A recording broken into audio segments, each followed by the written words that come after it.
Bonjour à tous, ici Mister Cult. Au programme aujourd'hui, j'en ai entendu des théories fumeuses, mais là en termes de conneries, ça vole très haut. Les astrologues rivalisent de prédictions pour le siècle qui commence demain. Certaines de leurs prophéties sont hallucinantes. Ainsi, le colonel Kadhafi recevrait le prix Nobel de la paix, la Turquie présenterait ses excuses à l'Arménie, et d'ici 2025, une femme deviendrait présidente des États-Unis. Vous êtes prêts? C'est parti pour Strange Days.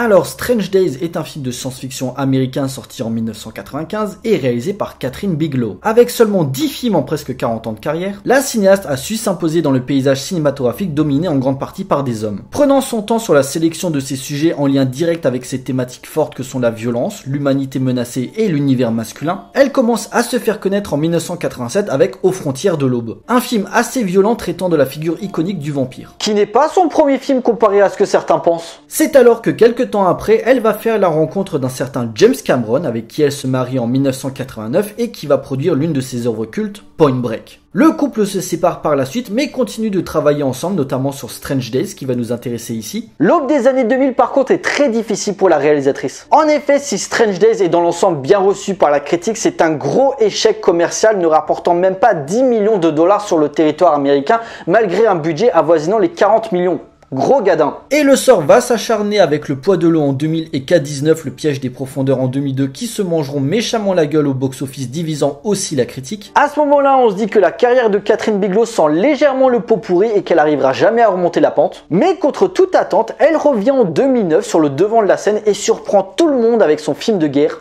Des mineurs. La cinéaste retrouve enfin le chemin du succès et devient grâce à ce film la première et seule femme à ce jour à gagner l'Oscar du meilleur film et celui du meilleur réalisateur aux grand dames de son ex-compagnon James Cameron, en compétition pour Avatar la même année. Délaissant du coup un cinéma grand public pour s'orienter sur des sujets en lien avec l'actualité ou l'aspect historique, elle continue sur sa lancée en 2012 avec Zero Dark Thirty narrant la traque de Ben Laden et du conflit entre les États-Unis et l'Afghanistan. Et enfin son dernier film à ce jour, Détroit en 2017. Revenant sur les émeutes survenues dans la ville en 1967 sur fond de racisme et du sentiment d'impunité dont les flics ont fait preuve contre la communauté noire à l'époque. Si au premier abord sa filmo ne pourrait pas lui permettre de devenir une cinéaste reconnue par ses pairs dans les années à venir, Kathryn Bigelow contient malgré tout des œuvres qui resteront gravées dans l'inconscient collectif, que ce soit Point Break, Aux frontières de l'aube et celui qui va nous intéresser aujourd'hui, son film maudit Strange Days. L'histoire se passe à Los Angeles en 1999, quelques jours avant l'an 2000. On suit Lenny Nero, un flic corrompu s'étant reconverti dans le trafic de vidéos perfectionné grâce au Squid, une technologie capable pour le possesseur de revivre n'importe quelle situation par procuration et d'en ressentir les émotions. Utilisant ceci pour se remémorer ses souvenirs avec son ex, Face, dont il est toujours amoureux. Cependant, il va tomber en possession d'une vidéo où deux policiers tuent Jericho One, célèbre rappeur devenu porte-parole du peuple. Lenny va donc se mettre en tête de sauver Face, en couple avec un producteur de musique mafieux se nommant Philo, et en même temps rétablir la justice et faire éclater la vérité au public. Alors qu'à notre époque, les blockbusters de science-fiction vraiment originaux se font de plus en plus rares, Kathryn Bigelow proposait un spectacle visuel innovant et à l'ambition démesurée précédant de nombreuses œuvres traitant du même sujet sur les avancées technologiques. Strange Days questionne la notion de regard et de l'expérience pour l'autre, dont Lenny vend comme une marchandise, des vidéos permettant non seulement de visionner les faits et gestes mis en avant à l'écran, mais en même temps d'en ressentir les émotions pendant l'instant. Du trafic de sensations fortes en soi. Et si beaucoup ont comparé le film avec Brainstorm, sorti en 1983 et réalisé par Douglas Trumbull, notamment sur l'utilisation du dispositif d'enregistrement des émotions comme feu de narration, on pourrait sans crainte dire que Strange Days inspirera les Wachowski quelques années plus tard pour Matrix, sur la notion de réalité et dont les sensations peuvent être vecteurs d'enjeux dans l'histoire. S'inspirant sans cesse du jeu vidéo, avec cette caméra subjective toujours en mouvement et dont l'objectif se lie avec le point de vue du personnage et où le spectateur est impliqué émotionnellement, une technique dont la réalisatrice appelait dans une interview le POV, qui veut dire Point of View. Les fans de porno savent exactement de quoi je parle.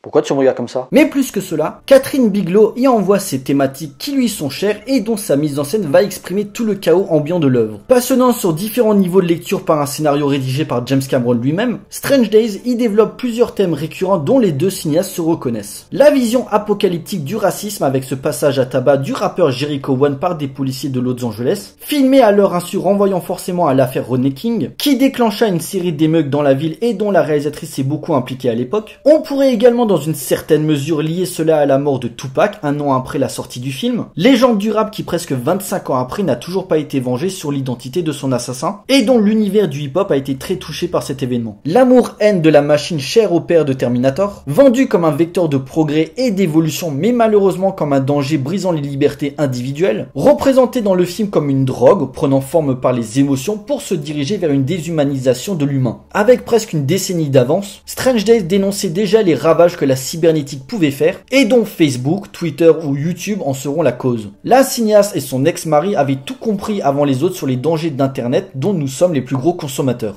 Cette énergie dans l'air, il y a du pognon à ramasser, il y a des rêves à vendre. Des ordures de porno. Tu ignores trop la réalité, je vends des expériences rares. Moi je dis que j'apporte un mieux à l'humanité, je rends service et même je sauve des vies. Tu pourrais dire comment? Écoute, tout le monde rêve d'aller voir ce qu'il y a de l'autre côté du miroir au moins une fois. On est tous comme ça. Un film trop en avance sur son temps et qui, en grande partie, sera la cause de son échec commercial. Car le marketing était incapable de vendre le film parce que traitant d'un sujet qu'on ne maîtrisait pas encore à l'époque, mais qui fait grandement sens aujourd'hui. Visionnaire avec ce film de science-fiction cyberpunk qui résonne encore plus en 2020, mais où la réalisatrice y a mis toute sa puissance critique en liant le genre avec le chaos urbain et les luttes sociales. Avec ce portrait d'une Amérique gangrénée par la violence, le racisme qui menace d'exploser en particulier depuis l'élection de Donald Trump et l'affrontement encore en ébullition entre les forces de l'ordre et la communauté noire, malheureusement sujet encore très sensible au pays. Sans oublier la réalité virtuelle, idée complètement farfelue il y a 20 ans mais qui commence à se développer via certaines consoles de jeux vidéo. Plus rien veut plus rien dire, tu le vois non? La terre entière a basculé dans un merdier total. L'ère de la conscience se rapproche. Il faut goûter tout ce que t'as, tant que tu l'as, avant qu'un mauvais tire une balle de 22 en plein dans le crâne, dans un instant. Au niveau du casting, si Andy Garcia était approché pour le rôle principal, Ralph Fiennes, découvert avec la liste de Schindler, incarne parfaitement Lenny avec cet air décalé et son obsession de sa romance avec Face, interprétée par Juliette Lewis, sans oublier Michael Wincott, pur bad guy en puissance des années 90. Il est au courant de rien, alors fous-lui la paix, tu veux? Je lui foutrai la paix s'il arrête de venir ici et si tu arrêtes de parler avec lui. Ici, une pute n'a pas le droit d'ouvrir la bouche. Sauf quand elle me suce. Et surtout Angela Bassett jouant Mace, sûrement le meilleur personnage du film, représentant à elle seule toute la colère des Afro-Américains, totalement à l'opposé de la gentille fille typique du cinéma hollywoodien. Écoute, ce clip-là, c'est la foudre du ciel. Il vaut plus que toi, plus que moi et plus que Fez, tu comprends? Il peut changer ce qui exige d'être changé avant qu'on soit tous enfoncés dans la honte. Et toi, tu n'as aucun droit d'en faire une monnaie d'échange. Alors si tu prends cette route, prends-la tout seul. Thriller d'anticipation totalement sous-estimé mais brillamment réalisé, exploitant parfaitement la richesse de son concept sur le chaos total et la débauche apocalyptique qui en ressort. Strange Days dope son imagerie par une métamorphose contemporaine du spectacle cinématographique pour mieux dénoncer les dangers que le second millénaire va nous exposer à la figure. Par son fort discours politique, Strange Days propose des idées de mise en scène révolutionnaires dans son approche du voyeurisme par des scènes de course-poursuite d'une vraie tension émotionnelle, d'effets visuels impressionnants qui ont nécessité un gros travail de la part du studio, sans oublier l'utilisation de plans séquences en steadicam vraiment marquantes, comme certains souvenirs de Lenny avec Face, une scène de meurtre assez malaisante ou encore l'assassinat de Jericho One, jusqu'à un climax dantesque en plein cœur de Los Angeles durant la nuit du réveillon, où multiples enjeux se lient à un final apocalyptique en deux endroits différents accentués par un super montage parallèle, où le choix des cadres et de l'imagerie sont porteurs de sens. D'un côté, Lenny sur un balcon dans un combat classique contre son ancien ami et traître Max, et de l'autre, Mace en pleine rue contre des policiers, où la mise en scène énergique et l'ambiance irréelle sont d'une profonde richesse dans cette conclusion prophétique de la fin d'une ère. Messieurs, dames,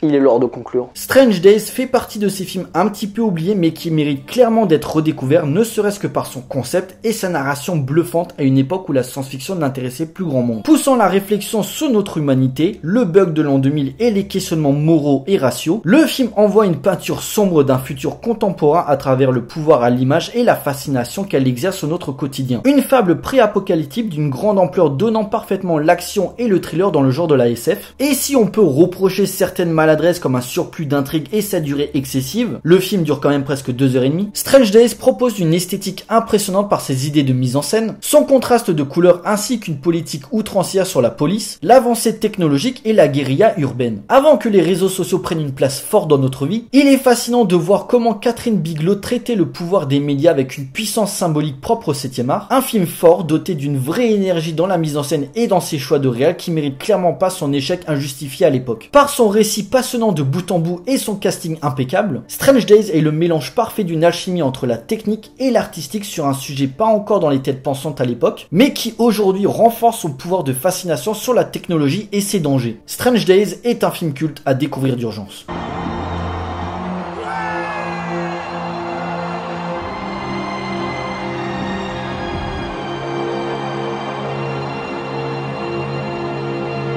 Voilà, cet épisode est à présent terminé. J'espère qu'il vous a plu. Donc Strange Days, un film à voir ou à revoir si ce n'est pas encore fait. Pour moi, c'est clairement un film phare dans l'histoire de la science-fiction qui doit être réévalué à sa juste valeur. Pour nous, on se retrouve pour une prochaine vidéo. D'ici là, portez-vous bien. Allez voir des films. Ciao.